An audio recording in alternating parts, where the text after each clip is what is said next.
নরসিংদীর রায়পুরায় অটোরিকশা ছিনতাইয়ের উদ্দেশ্যে প্রকাশ্য দিবালোকে শাহাদত হোসেন নামে কিশোরকে গলা কেটে হত্যা করেছে দুর্বৃত্তরা।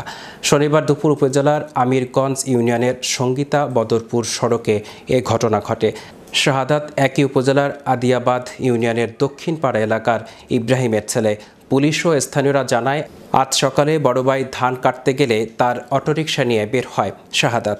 পরে দুপুরে দুর্বৃত্তরা অটোরিকশাটি ছিনতাইয়ের উদ্দেশ্যে শাহাদাতের গলা কেটে মৃত্যু নিশ্চিত করে সঙ্গীতা বদরপুর সড়কের পাশে ফেলে রেখে পালিয়ে যায়।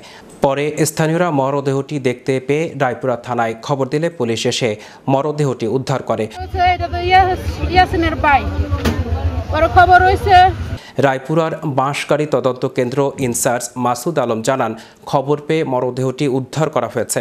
গলা কেটে তাকে হত্যা করেছে দুর্বৃত্তরা। প্রাথমিক সুরতহাল শেষে ময়নাতদন্তের জন্য মরদেহটি নরসিংদী সদর হাসপাতাল মর্গে পাঠানো হয়েছে। পরবর্তী আইনানুগ কাজ চলছে। অজ্ঞাতনামা দুর্বৃত্ত তাকে গলায় ছুরি দিয়ে পুশ দিয়ে তার অটোটা নেওয়ার চেষ্টা করছে, কিন্তু যে কোনো কারণবশত হয়তো নিতে পারে না। ধরনের হবে বাচ্চাটা, তার গলায় পুশ মেরা তারা পরে সে গাড়িটা নেওয়ার চেষ্টা করছে, সম্ভবত পরে নিতে পারছে কিনা আমি সেই তথ্য পাই নাই। তাই সে তার